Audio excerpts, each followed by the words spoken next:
Hi, learners. I'm Dr. Shamili Mandal and I'm back with my fourth lecture of 8th module. That is Folk Artifacts of Central and West India. In this lecture, I'll be talking about the material culture in the central and west part of India in the states of Rajasthan, Gujarat, and others. The inventiveness, customs, and everyday lives of the people of Western and Central India are vividly reflected in their folk material culture. With roots in centuries old traditions, it includes the material facets of rural life, such as tools, crafts, homes, clothes, and artwork, which represent the ecological diversity, socio-cultural identities, and spiritual beliefs of the area. Arid environments, semi nomadic communities, and a strong artisanal tradition all influence material culture in Western India, which includes states like Rajasthan, Gujarat, and Maharashtra. Crafts which are made from camel leather, painted pottery, mud mirror wall art, and intricately embroidered linens all demonstrate a balance between practicality and artistic expression. Whether it is the pole homes of Gujarat or the Havelis of Rajasthan, the building exhibits both elaborate craftsmanship and climate tolerance. A different but no less rich folk material landscape may be found in central India, which includes Madhya Pradesh and Chhattisgarh. Through their colorful wall paintings, wooden totems, metalwork, dyes, and beads, tribal societies such as the Gond, Baiga, and Bhil make significant contributions to this cultural fabric. Nature, spirituality, and oral traditions are all intricately woven into their material culture, which frequently functions as a vehicle for social identification and storytelling. The durable, adaptable, and constantly changing folk material cultures of these areas collectively constitute a living archive of India's heterogeneous past. Now, I'll start with the folk artifacts of Chhattisgarh. The rich tribal culture and legacy of the central Indian state of Chhattisgarh is profoundly represented in many folk artifacts. The items have deep cultural, spiritual, and practical importance in addition to being purely ornamental. In Chhattisgarh, terracotta or baked clay is widely utilized, particularly by tribal groups, to make idols, sculptures, lamps, pots, and other items. Elephants and horses made of terracotta are frequently offered as votive sacrifices to local deities such as Thakurdev. The terracotta lights are utilized at celebrations such as Deepavali, ornamental wall hangings featuring tribal designs. The technique of the crafting with wrought iron is mostly used by the Gond and the Moria tribes, entails heating and shaping scrap iron without totally melting it. The sculptures made of iron that depicts animals, musicians, or tribal dancers are prevalent. The panels are decorated with images of scenes from indigenous life. The tribal dwellings use candle stands and iron lamps. The jungles of Chhattisgarh are rich in bamboo, which is expertly fashioned into useful and beautiful objects. Winnowing mats, baskets, and fans are there. Animal snares and fishing traps are also prevalent as they use a lot of bamboo in it. Tribal inspired decorative bamboo wall paintings are also there. The Gharwa community practices bell metal, which is an alloy of brass, nickel, and zinc. Dokra art produces elaborate metal objects using the long lost wax casting technique, and it builds statues of gods such as Shiv or Durga, the decorations, animals, and tribal figures. They also are used in ritual pots and traditional lamps. The designs, the Godna art, the designs inspired by tattoos, were influenced by traditional tribal tattoos, are currently used on paintings and textiles. Godna paintings of plants, animals, and tribal landscapes are created on paper or fabric, garments with embroidered or printed Godna design. The carving stones, the ancient stone carving customs from Chhattisgarh are particularly evident in temple buildings. Tribal deity sculptures are positioned at village shrines. The architectural elements found in temples like Bhoramdeo, such as in the carved entrances and pillars, are highly significant. The carving wood is also used to create religious images and construct tribal dwellings. They are used for making wooden masks for rituals and dance. They are also used for decorative window frames and doors, and the musical instruments such as the basuri, the flute, and the toys. Tribes such as the Gonds and the Baigas produce distinctive decorations and textiles. Tussar silk is to make, kosha silk. It is used actually, which frequently feature tribal designs. Tribal women's nose rings, metal bangles, and beaded necklaces are very important, along with the clothes with mirror work and embroidery. Next, I'm going to talk about the folk artifacts of Madhya Pradesh. The state's tribal and rural communities' everyday life, beliefs, and artistic expressions are reflected in its folk artifacts. In addition to being visually pleasing, these items have a strong cultural and religious connection. We have the Gond painting, one of the biggest India's ethnic group, the Gond tribe, created it. Vibrant representations of animals, mythology, and deities are produced by intricate lines, dots, and dashes. They are traditionally painted with natural colors on walls. Acrylics are now widely used to paint on paper and canvas. There are fine dots, and the vivid colors, which represent beauty and grace in this Gond painting of a peacock. And I have given here a Gond painting, the photo of it. The Pithora painting practiced by the Rathwa and Bhil tribes, particularly in the area surrounding Alirajpur and Javua, are equally significant. After a request is granted, ritualistic murals are frequently painted on a home's wall. Tribal life scenes, horses, and gods are the common themes. A painting in Pithora with rows of vibrant horses represent ancestors or gods. The clay and the terracotta artifacts are also used for religious as well as practical reasons.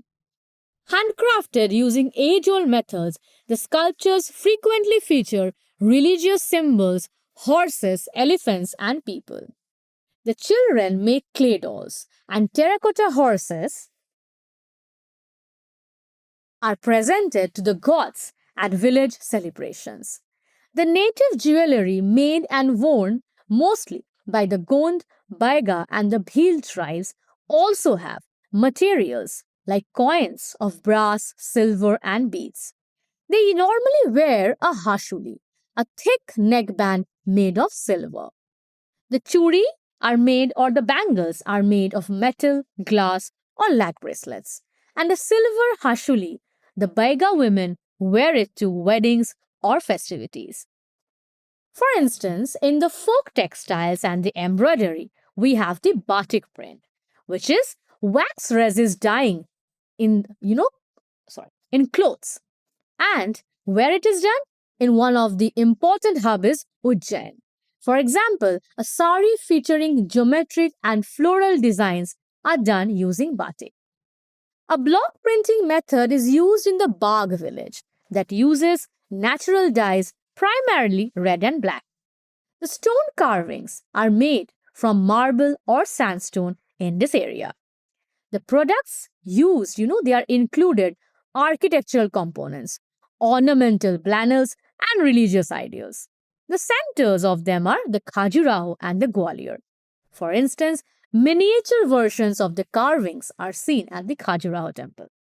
They also have the folk music, which is made of metal, leather, bamboo, and wood instruments. A drum used in tribal dances is called a mandal. They also have the banam, the Baiga's tribe's single stringed instrument. A god instrument used in traditional music is the tamba. There are masks which are applied to tribal dances and folk theatre. And the materials include metal, paper mache, and wood. For instance, the Bhagoria festival uses demon mask.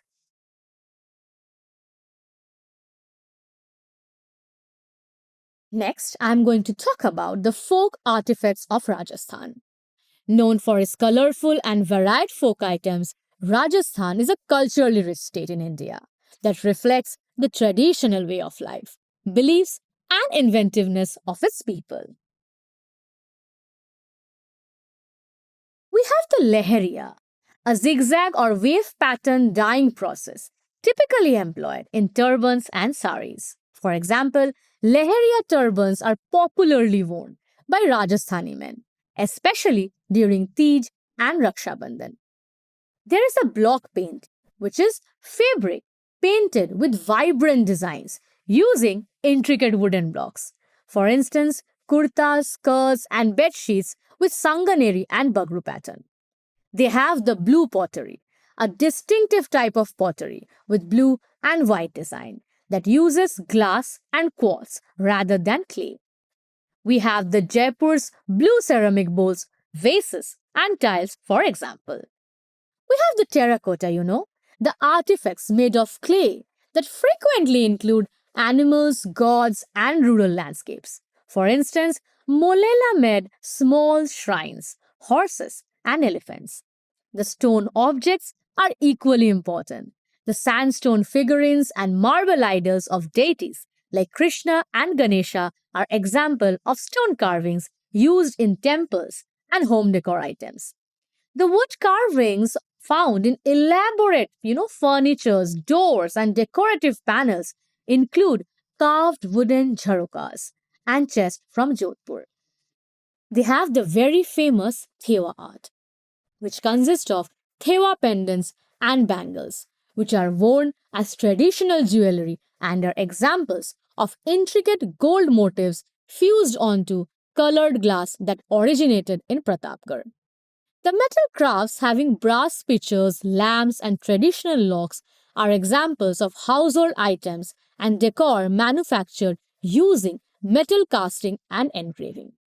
The folk epics, of local deities such as Pabuji and Devnarayan are found in scroll style artwork called the far painting. For instance, bhopas or the folk singers use large linen scrolls throughout their concerts. The beautiful paintings, the miniature paintings with exquisite brushwork that frequently feature nature and royal life is found here. The examples are the Radha Krishna paintings in the royal court themes painted in Kishangarh and Mewar style. The Rajasthani jewelry is majestic and the ethnic motifs are very well known. The borla, the kundan, the pajuban, and the hathful are very significant. The traditionally employed, the toys in folk storytelling. The Katputli or the string puppets are puppets composed of wood, cloth, and painted faces. Rajasthani mythology is portrayed through puppet shows, for instance. The lac bangles, which are colorful as well as, has stones and mirrors inlaid in them, are worn by the women here. And they are particularly well liked in Jaipur. Handcrafted from natural materials, the folk instruments include the morchang, jaw harp, dholak, and the nagara. Next, I'm going to talk about the folk artifacts of Gujarat, Dadra and Nagar Haveli, and Daman and Diu. The great cultural diversity of Gujarat, Dadra, and Nagar Haveli, and Daman and Diu.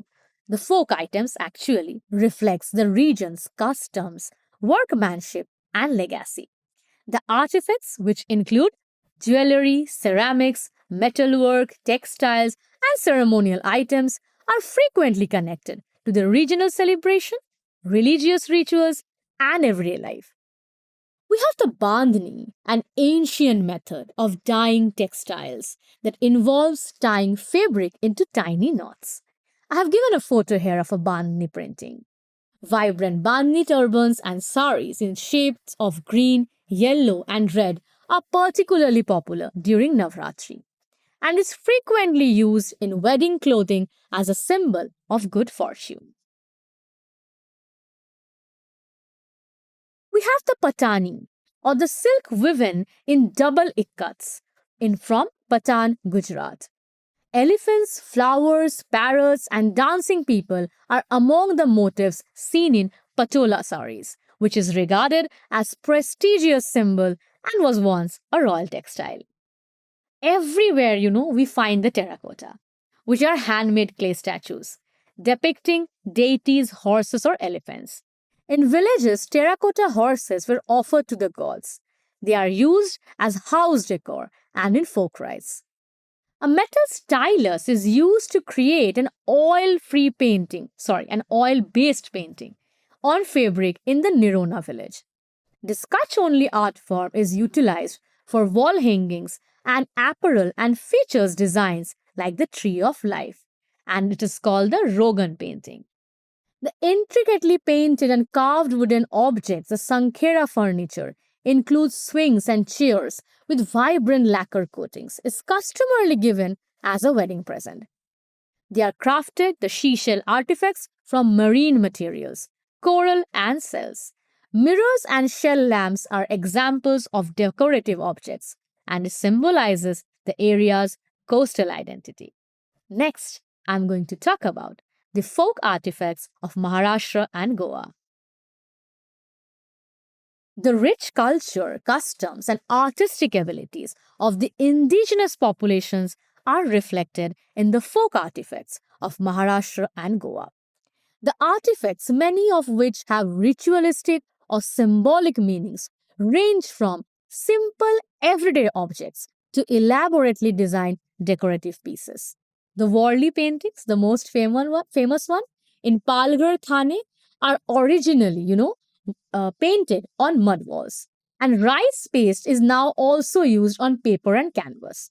Simple geometric shapes like triangles, lines, and circles are used to represent the animals, festivals, farming, and the village life. A Worli painting, depicts a tarpa dance in which the locals circle a musician in a spiral way. We have the Paithani paintings, originating from the town of Paithan, which are exquisite with zari work, the silver thread, and genuine gold. Handlooms are used to weave geometric patterns, peacocks, lotuses, and parrots. A Paithani sari is worn for weddings and other festive occasions, featuring a lotus border and a peacock pallu. We have the Lamani embroidery in the community of the Banjaras. They make fabric, made of cotton or wool with colorful threads and mirror work. The cowrie shells, beads, needlework, and patchwork are prevalent. Folk festivals feature elaborately embroidered skirts and decorative purses. The toys and masks are made in the Konkan and the Sahyadri areas. The wood, clay, and the paper mash show folk tales, characters, gods, and devils. Masks representing legendary tales are also worn at the Bohada, the mask dance event. In Goa, the Portuguese influence and the Konkani customs are combined to create the Goan folk art. Artifacts are vibrant, joyous, and frequently have spiritual, musical, or dancing connection. The red laterite plaster, which covers the temple art, forms the Kavi art. Before murals can be dried, a paste is scratched into them.